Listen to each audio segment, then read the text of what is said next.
buenas noches. Soy Bernardo de la Maza y los quiero invitar a ver un programa diferente. Más bien una aventura donde la noticia somos nosotros mismos, los chilenos del siglo XX.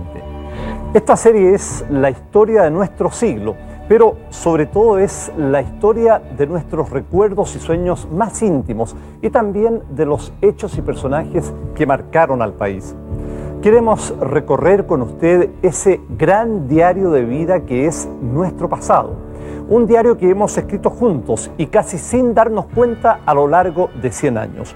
Acompáñenos y bienvenidos al siglo XX.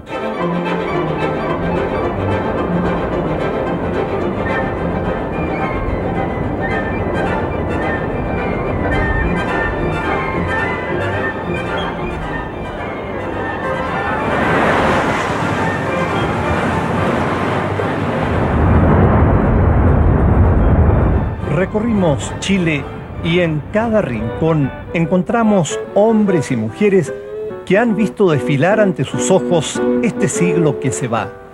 Chilenos que hoy nos hablan. No es un siglo vulgar, no es un siglo mediocre, es un siglo de una vivacidad tanta como para que el hombre haya saltado a las estrellas. El niñito tu bobita. Porque yo conocí el primer avión, las primeras bicicletas. La vitrola, esa que se les daba cuerda con la mano, ¿no? Unos tranvías que eran tirados por caballos también. Yo le dije, no tiene caballo, no, me dijo, tiene caballos de fuerza. Cantaba Gardel como si estuviese en el living o en el hall de nuestra casa. El año 62 fue la primera televisión. No, niñito, eso se llaman aviones. Y me arrodillé porque estaba el Papa dándola, bendiciendo. Y nos arrodillamos con mi amiga porque no tuvimos otra cosa que hacer.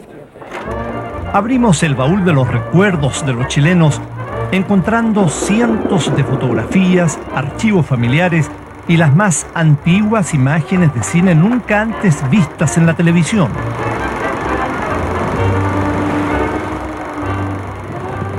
Somos hijos de este siglo y nos asombramos por los vertiginosos cambios que nos ha tocado vivir. Todos somos los protagonistas de esta historia. Yo nací en Santiago el 12 de agosto del 900. En un lugarcito que le decían Buil, que pertenece a la provincia de Yanquihue. Pero para adentro. En otro lado aquellos cerros. En nuestro siglo se unen quienes vieron con sus ojos el lejano año nuevo del 1900 y también aquellos que acaban de nacer y vivirán en el próximo milenio. Yo no soy retrógrado. Mi idea es que el mundo siga avanzando.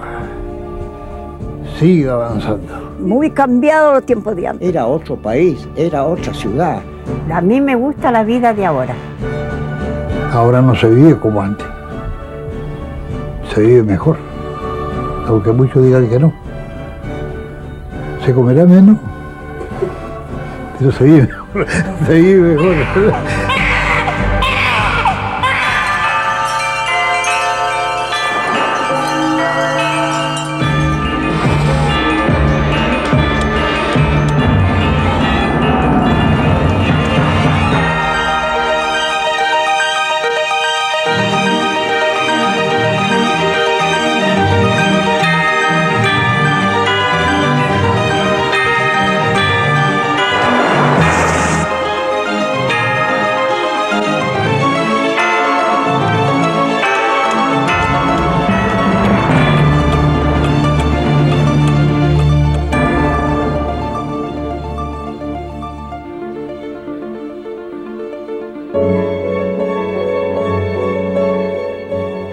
Tuve 14 hijos. Se casaban para tener hijos, para formar un hogar. Los papás se respetaban como reyes. Grandes braseros que las empleadas lo encendían y lo llevaban ya rojo. Tenían que estar los novios aquí sentados, los pololos, y los papás ahí observando qué hacíamos. Pocos baños.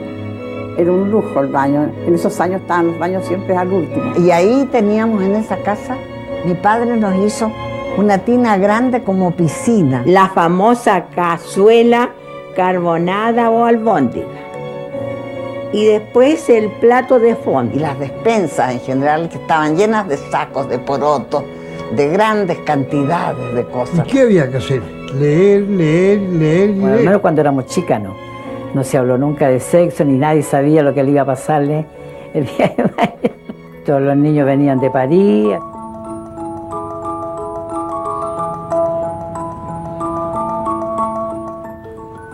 Rayen tiene un mes de vida, cumplirá un año en el 2000 y será una mujer del siglo XXI.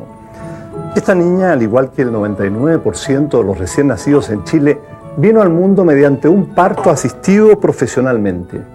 Rayen es una niña sana, como la mayoría de los chilenos que nacen ahora en las postrimerías del siglo. Hace 100 años su situación podría haber sido muy distinta. En los primeros años del siglo, una guagua de cada 3 fallecía antes de cumplir un año. La expectativa promedio era llegar a los 30 años, algo impensable hoy en día, cuando la esperanza de vida de los chilenos alcanza a los 75 años.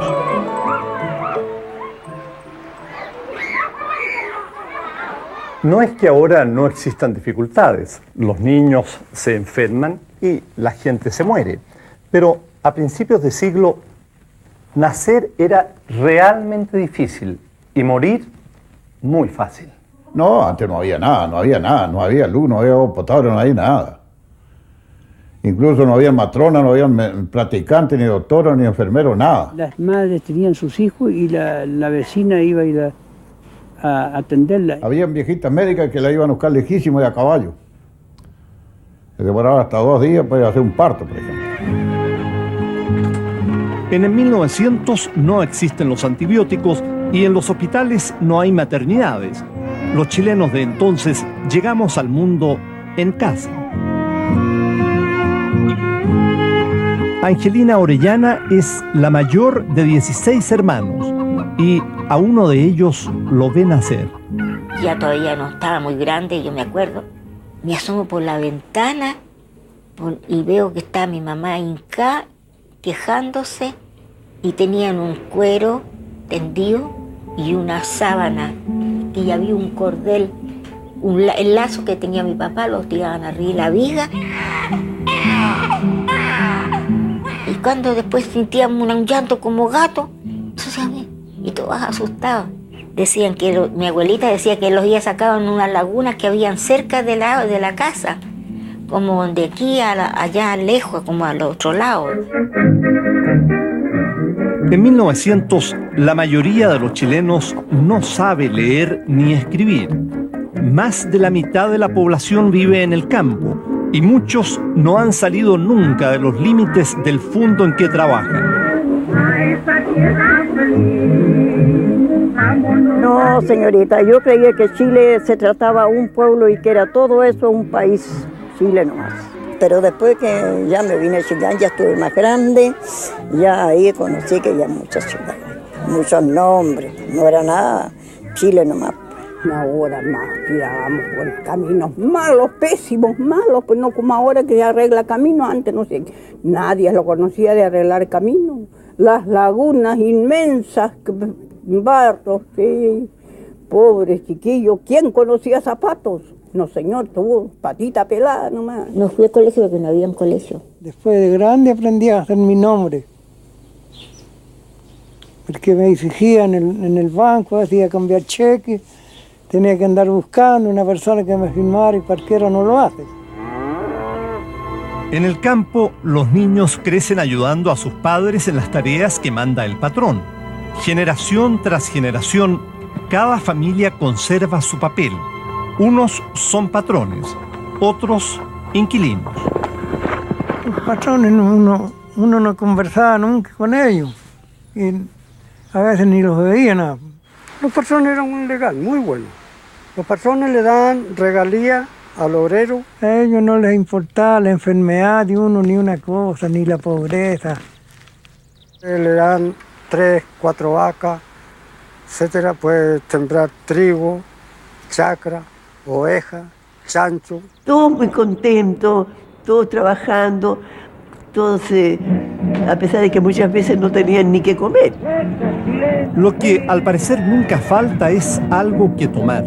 El alcoholismo ya es un vicio extendido y en la fiesta de la vendimia, ricos y pobres se juntan al calor de una generosa damajuana, aunque en ese entonces se celebra con mostos de muy dudosa calidad. Esta es una cepa que llegó hace relativamente poco tiempo a nuestro país, una cepa fina desde luego. A principios del siglo, en cambio, lo que se consumía en Chile era un vino proveniente de una uva común y corriente, de gusto un poquito aguado y pegajoso. Era el famoso litreado, que a costa de tiritones se ganó un buen espacio en la historia de nuestro país. Sin embargo, a principios del siglo también había algunas excepciones. En muchas viñas se producían vinos excelentes, incluso antes del año 1900, como ocurría, por ejemplo, en esta viña o en esta hacienda que habitualmente era centro de reunión y de grandes fiestas de lo que se llamaba la gente bien de nuestro país. En ese entonces, los ricos son pocos y concentran el poder político, tanto así que en 1901 el presidente Germán Riesco llega a La Moneda en una elección donde vota menos del 6% de la población. Es la era del parlamentarismo. Las facultades del presidente son escasas, casi decorativas frente al poder de los diputados y senadores. Los hombres más ricos del país usan barba y sombrero, compiten por algún sillón parlamentario y se sienten ciudadanos del mundo, parisinos sobre todo.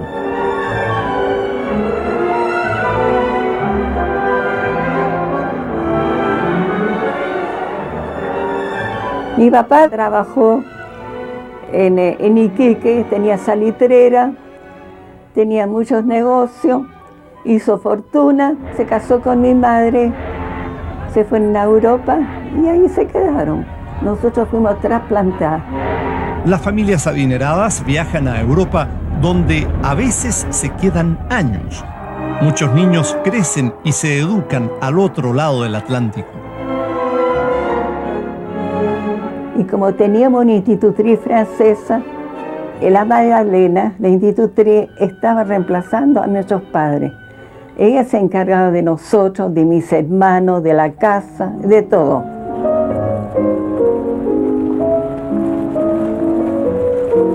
En Chile, como en Europa, una buena institutriz es símbolo de estatus y el número de sirvientes también indica la prosperidad de la familia. Pero había muchos empleados, a pesar de que mi casa no era de fortuna, ni cosa parecía, pero lo natural que hubiera una cocinera. Una para el piso de abajo, una para el comedor. La mamá mía, se llama Trinidad, era de San Felipe. Llegó a la casa 2 días antes que yo naciera, contratada especialmente para que me cuidara. Y la nana estuvo sirviéndonos más de 60 años. Y la enterramos con un entierro de lujo, porque ella quería un entierro de lujo con misa. Y está en el mausoleo de mi padre, que es de mármol blanco. Están enterrados mi padre, mi madre y la nana.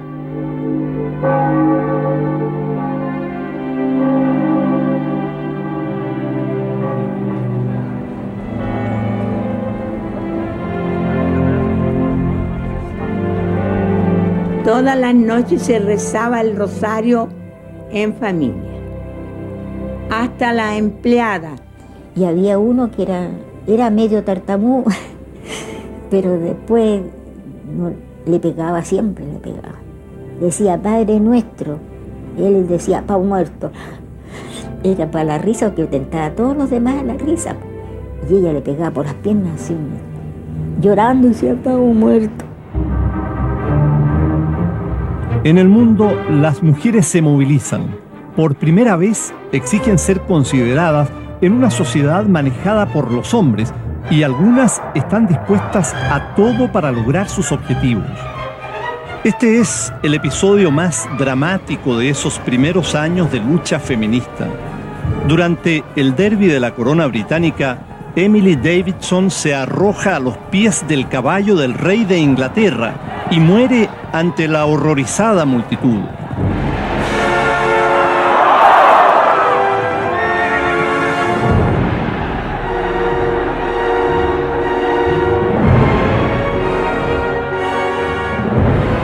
Su protesta da la vuelta al mundo y llega a Chile, pero aquí nada cambia. No pude estudiar, porque cuando yo dije que quería venir para acá a estudiar, que si acaso estaba loca, no se sabe. Y yo le pedí que me dejara estudiar medicina, me dijo, no, eso para una mujer no.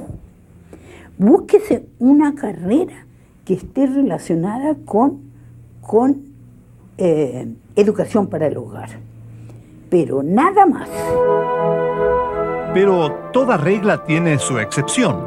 En Chile, las jóvenes Eloísa Díaz y Ernestina Pérez logran ingresar a la carrera de medicina. En 1887, soportando crueles burlas y fuerte discriminación, se convierten en las primeras médicos cirujanos de Latinoamérica.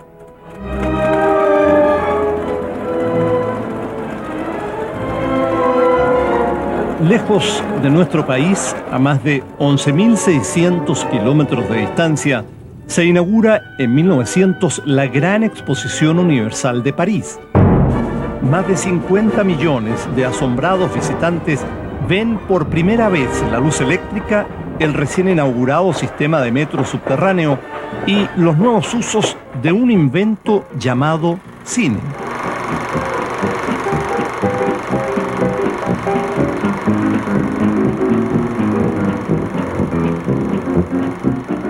En Chile también soñamos con París y las maravillas del progreso. En septiembre de 1900 circula el primer tranvía eléctrico. Su recorrido va desde la Universidad de Chile hasta la Estación Central. El público aplaude entusiasmado a su paso. Pero a pocas cuadras del centro, el contraste es violento. No hay quien recoja la basura. Las aguas hervidas circulan libremente por las acequias y el olor en algunas calles es insoportable.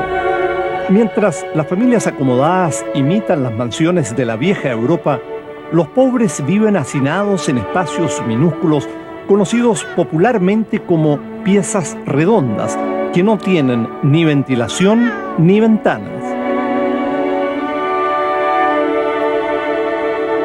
Vivíamos en un conventillo donde habían un solo baño para una infinidad de familias. Y se peleaban por el agua a paletazo limpio para poder lavar, porque no había más que una llave. Este es el Chile de 1900, a veces amable y a veces brutal. Pero el 31 de diciembre de ese año, ricos y pobres, hombres y mujeres, se vuelcan a las calles para recibir un nuevo siglo, llenos de esperanzas y de fe en el progreso ilimitado.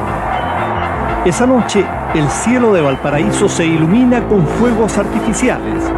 Es la primera celebración del Año Nuevo en el mar.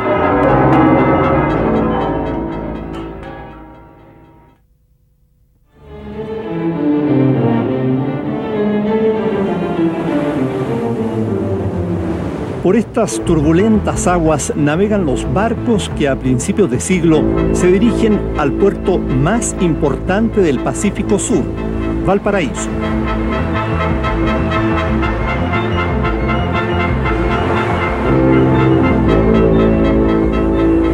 Cruzando el Cabo de Hornos o el Estrecho de Magallanes, arriban barcos mercantes, veleros y embarcaciones a vapor, como el Orcana, que en 1899 trae a bordo al fotógrafo norteamericano Harry Olds.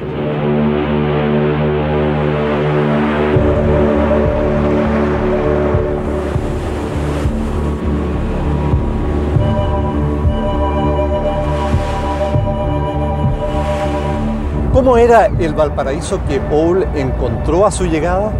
Eso hasta hace muy poco era absolutamente imposible de saber. Sus imágenes quedaron guardadas en algún baúl de los recuerdos o perdidas en el tiempo, hasta que, sorpresivamente, en 1996, un coleccionista las encontró en Buenos Aires. Se trata de un tesoro fantástico de 40 negativos que nos muestran cómo era esta ciudad hasta que fue destruida en el terremoto de 1906. El Valparaíso que conoce Olds tiene 200.000 habitantes y es el centro financiero de Chile. Los principales bancos tienen sus casas matrices en esta ciudad. El puerto también tiene la primera bolsa de comercio del país y una línea telefónica internacional.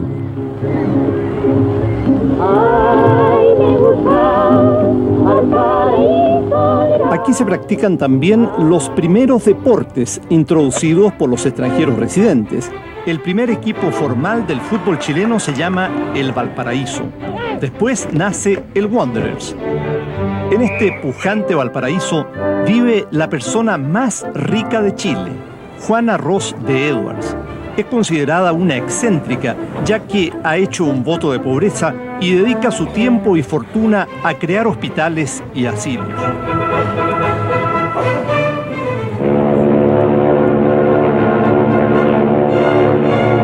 Querido padre, la bahía está siempre llena de cientos de naves de todos tipos y desde mi ventana tengo una gran vista al puerto.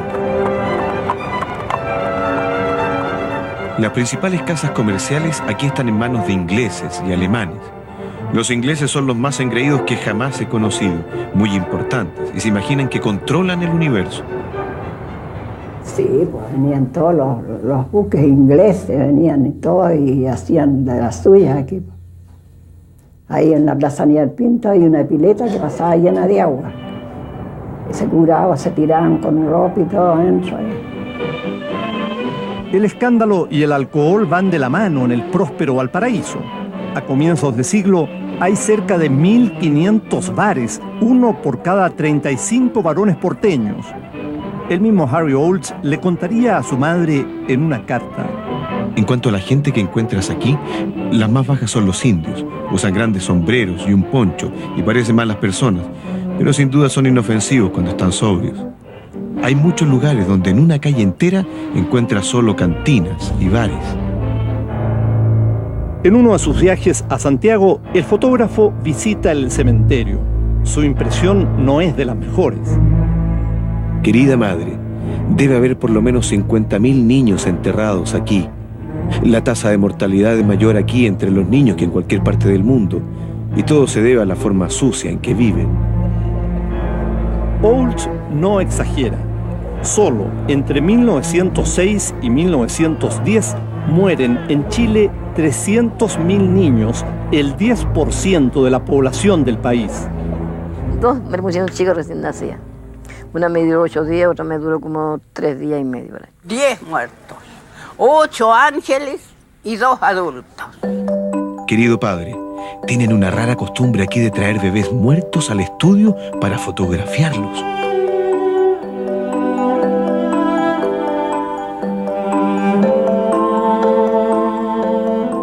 El velorio, según que era chiquitito, lo sentaban, le ponían algo blanquito, una alba que llaman, y con velita, y sentadito, con unas alas blancas, y la mesa por los lados estaba alrededor de vasos que toda la noche habrían tomado vino los papás, los parientes. Querido padre, tuvimos otro fuerte temblor la otra noche. Me despertó. Pensé que era alguien que me estaba moviendo mi cama, pero no duró más que unos segundos. Claro que nunca se sabe cuán severo va a ser.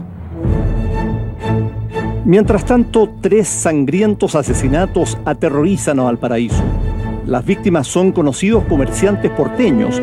El victimario, un extranjero singular, Émile Dubois.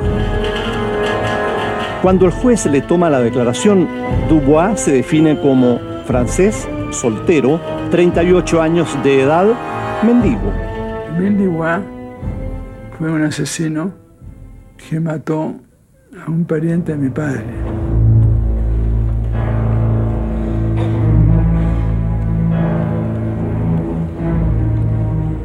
El juicio a Dubois acapara los titulares y nadie toma en cuenta una pequeña nota que aparece el lunes 6 de agosto de 1906. En ella, la Dirección del Territorio Marítimo anuncia fenómenos atmosféricos o sísmicos para el próximo jueves 16. habíamos comido, me acuerdo. Fue como a las 8:30 de la noche. Me mandaron a acostar y por supuesto que no me fui a acostar. Pues. Llovía chuzos. Teníamos un tío que vivía con nosotros y llegó de la calle y le decía, es terremoto, es terremoto. Toda la gente corría por las calles como loca, gritaba. Mi padre nos agrupó debajo del umbral de una puerta del dormitorio de ellos y dijo que no nos moviéramos de ahí, oye.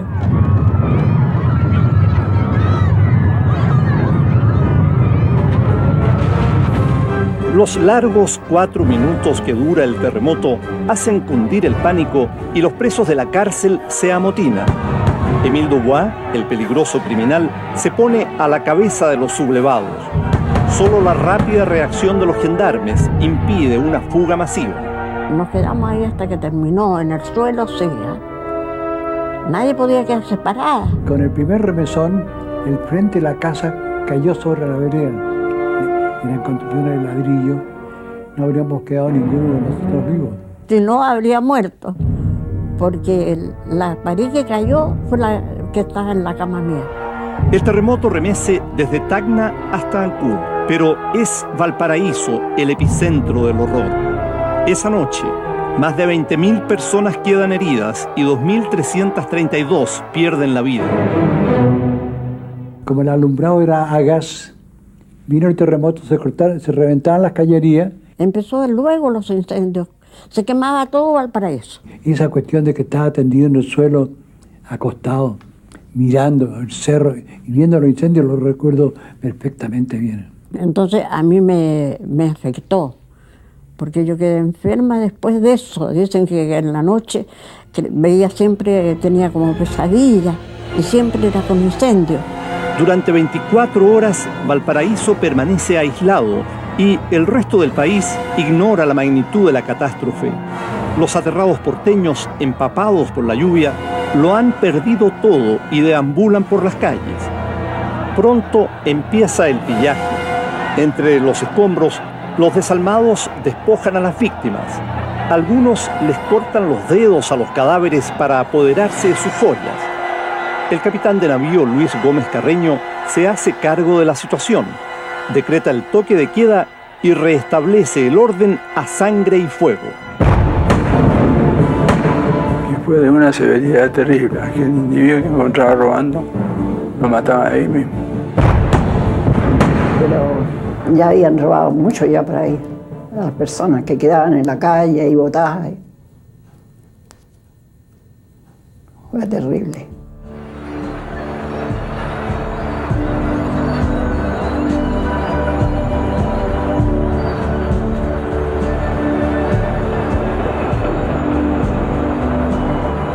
Émile Dubois es fusilado en marzo de 1907. Aunque sus restos fueron lanzados a una fosa común, hasta hoy su animita es visitada por cientos de devotos en el cementerio 3 de Playa Ancha. Harry Olds se entera del terremoto mientras está en Buenos Aires. Nunca vuelve a Chile. Hace un siglo, el norte albergó a los trabajadores del salitre. Hoy de aquí se extrae el cobre, que es desde los años 30 nuestro principal producto de exportación y del cual somos desde hace ya 2 décadas los principales productores mundiales.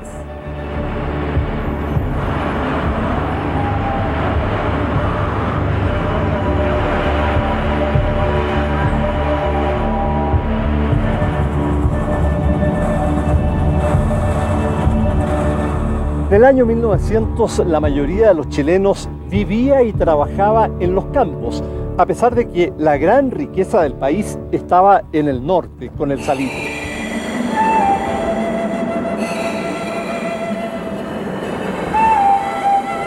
¿Cómo podrá vivir la gente acá? Había tanta plata, hombre.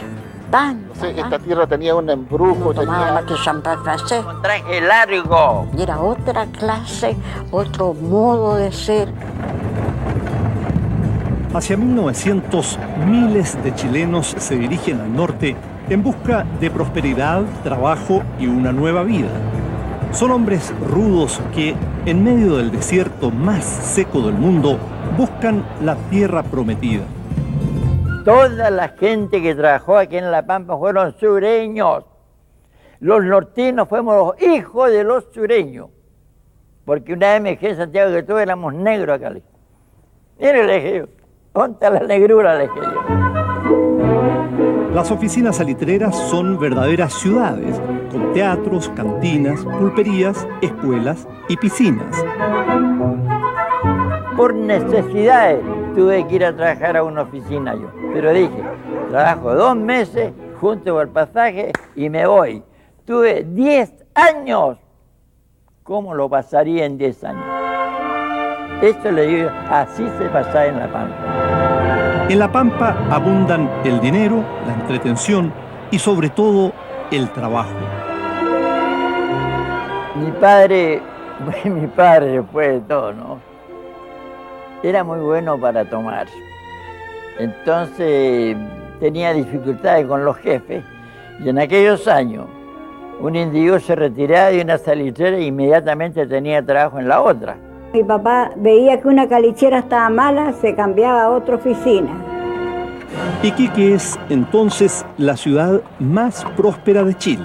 Se construyen el Teatro Municipal, el Hipódromo y el Palacio Astoreca. El 80% de los ingresos del país proviene de esas 150 oficinas salitreras que, desperdigadas por el desierto, dan trabajo a más de 20.000 personas. 2/3 de las salitreras son propiedad de extranjeros, especialmente ingleses y alemanes. También el comercio florece en manos de inmigrantes. Entonces en este pueblito llegó un señor, instaló un almacencito. Llegó otro, instaló otro. Y así fueron instalando negocios, chinos especialmente. Chinos, españoles, yugoslavos, turcos árabes. Ah, y los chilenos, las chilenas lo que pusieron fue la casa de remolienda. Es el negocio de los chilenos.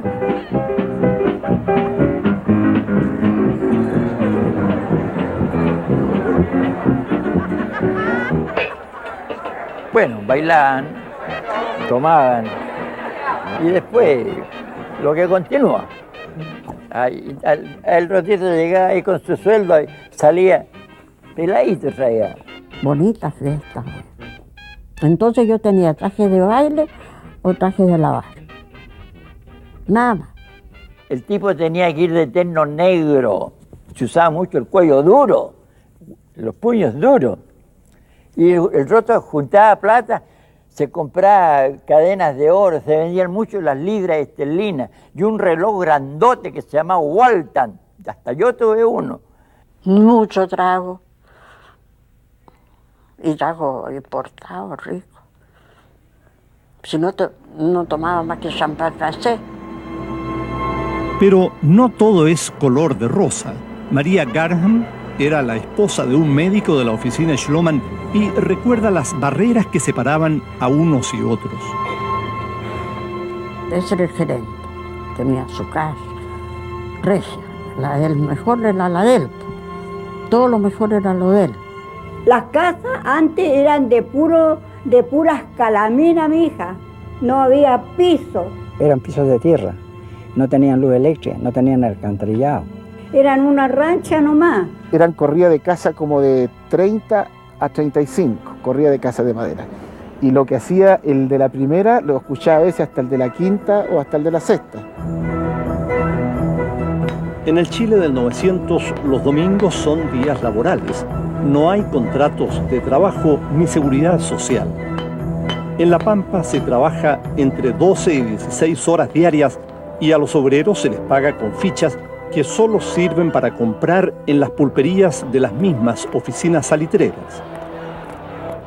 Cada oficina tenía fichas de bronce, de cobre, de hueso, hasta de cartón.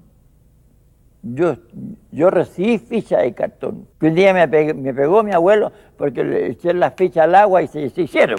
Es duro. Esa gente al rayo del sol, ahí sacando el salitre.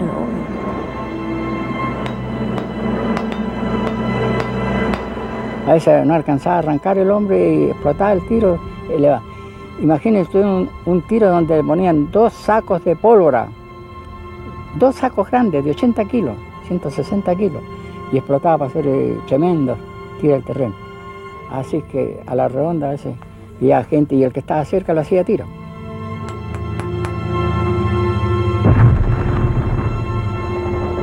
Murieron y nada más. Nadie supo más de él, ni nadie respondió por la muerte, etc. Mientras en Chile los obreros del salitre trabajan casi sin resguardo, en Estados Unidos y Europa hay vientos de cambio. Buscando mejores condiciones laborales, los trabajadores se afilian a los sindicatos y cunden las protestas. En Francia, los trabajadores del ferrocarril realizan una gigantesca huelga que obliga al gobierno a decretar la ley marcial.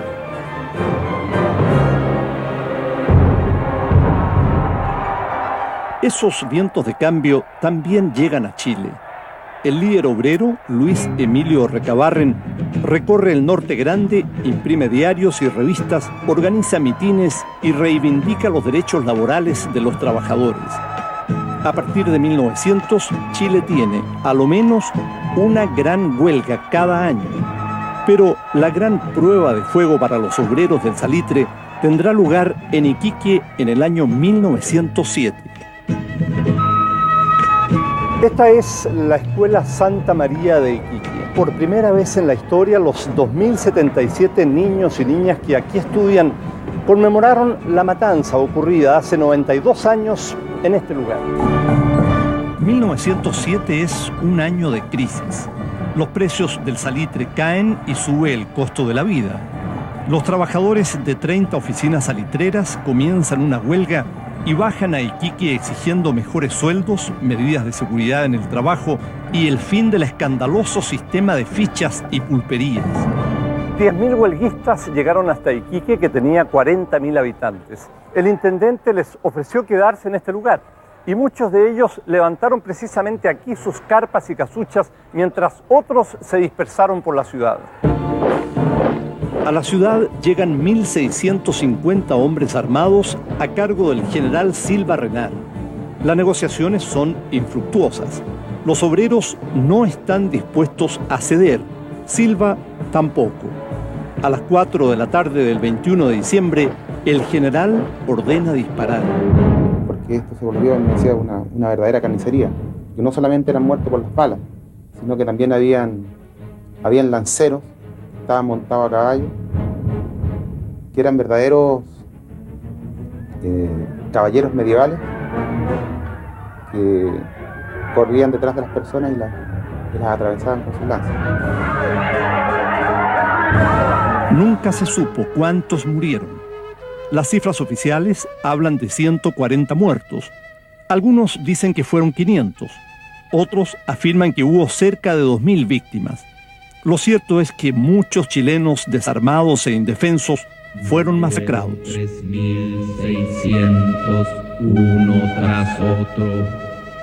3.600 mataron. El ideal de todos los obreros iquiqueños consiste en ganar los más altos jornales con el menor esfuerzo posible.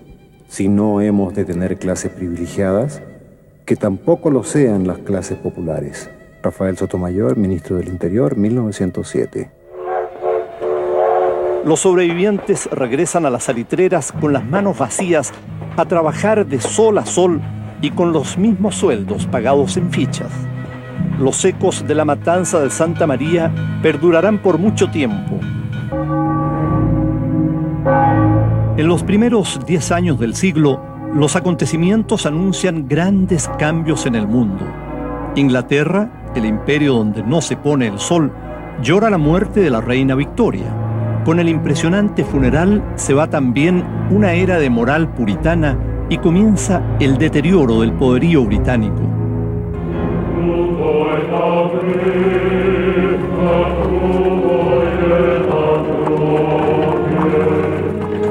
En 1905, miles de trabajadores rusos se rebelan contra el zar Nicolás II exigiendo mejoras sociales. Es el primer golpe al poder absoluto que rige a la Rusia imperial. 12 años más tarde, el zar y su familia serán fusilados y se instalará un régimen comunista en el poder. En Alemania, el imperio encabezado por el Kaiser Guillermo II se transforma en una potencia mundial y busca arrebatarle el predominio a Inglaterra.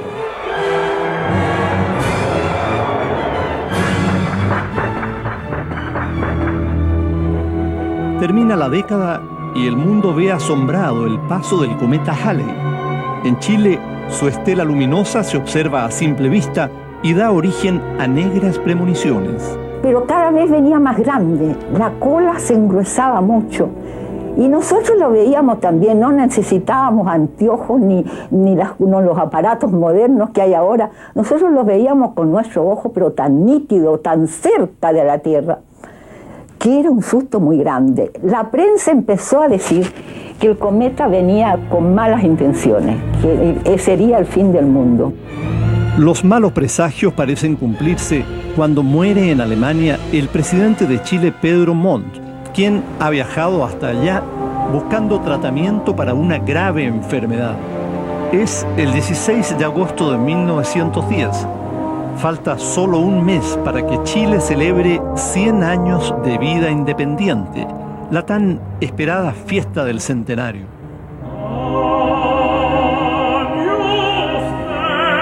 Después de un largo viaje, sus restos llegan a Valparaíso.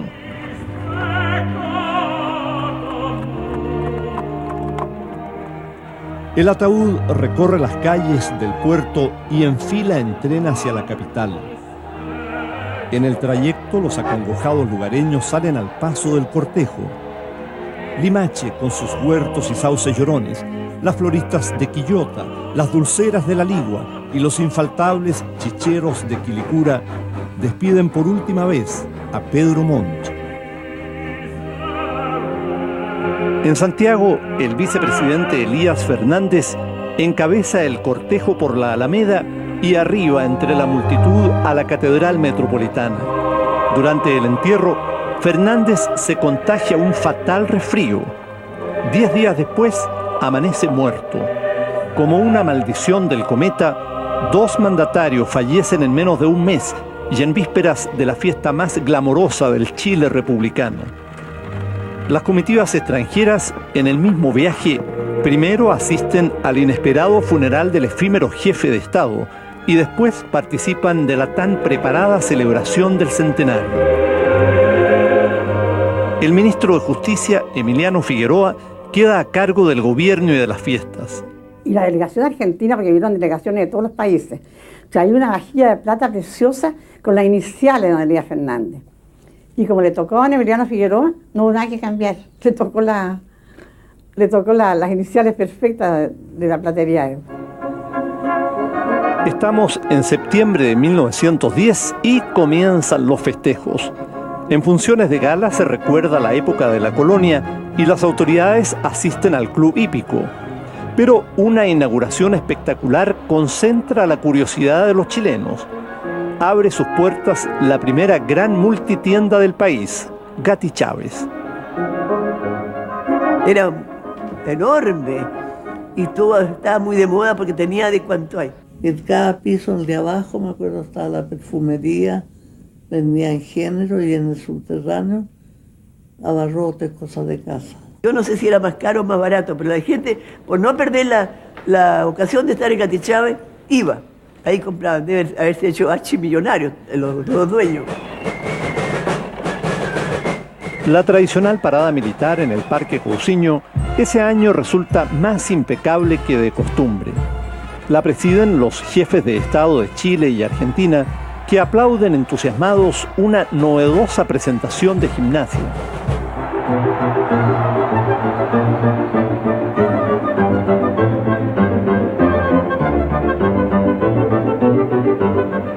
El centenario también trae adelantos, asfalto en las calles y el revolucionario sistema de alumbrado eléctrico.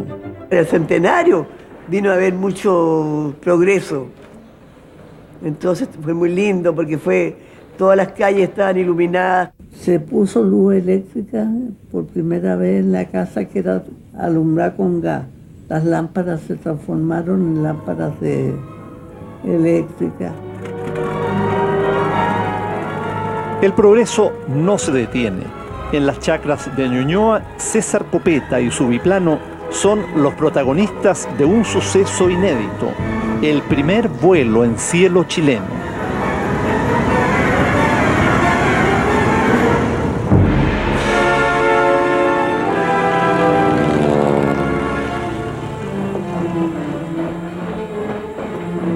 Ese año también se inaugura el ferrocarril trasandino que nos conecta con Buenos Aires y desde ahí a Europa, poniendo fin a siglos de fatigosos viajes a caballo por los empinados pasos cordilleranos. Pero era el tren más lindo que he visto. Fíjate que los ventanales llegaban hasta abajo, así que uno iba viendo la cordillera y cómo los obreros sacaban con palas la nieve para que pasara el tren. Pero era precioso ese viaje.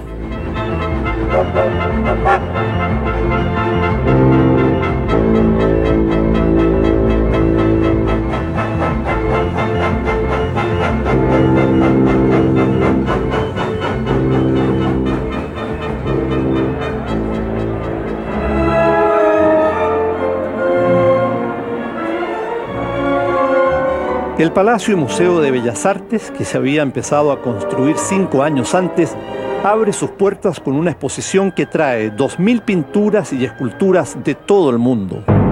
El Parque Forestal es herencia de estas fiestas, al igual que la Plaza Italia, que en 1910 marca el límite de la ciudad. A un costado se encuentra la estación de trenes Pirque. Más allá, hacia la cordillera, solo hay chacras y fundos donde se celebra el centenario con ponche en leche, cola de mono, champán o mistelas caseras. En esa época los chilenos pensábamos que había buenas razones para celebrar. Las instituciones de la República funcionaban bien y la economía estaba viviendo años de gran prosperidad. Sin embargo, entre celebraciones e inauguraciones como la de nuestra querida Plaza Italia, hoy tan congestionada, comenzaron a escucharse las voces de algunos críticos que decían que en realidad Chile no tenía nada que celebrar. En el espectacular glamour del centenario no es oro todo lo que brilla. Muchos intelectuales y escritores de la época denuncian la entrega del país a intereses extranjeros, la ineficacia del régimen parlamentario y las enormes desigualdades sociales.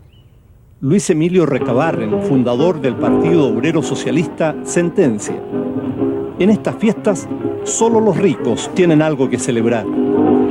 A pesar de las críticas, el chileno festeja con bailes y cuecas hasta que las velas no ardan, como lo vemos aquí en estas imágenes de 1910 en el entonces Parque Cousiño, antecesor de nuestro actual Parque O'Higgins.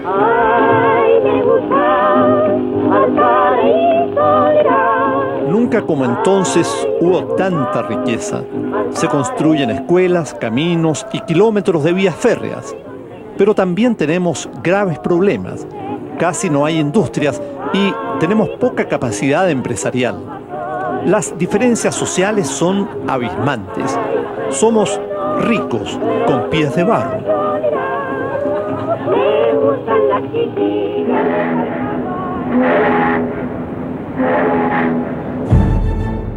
En 1912, el Titanic se prepara para zarpar.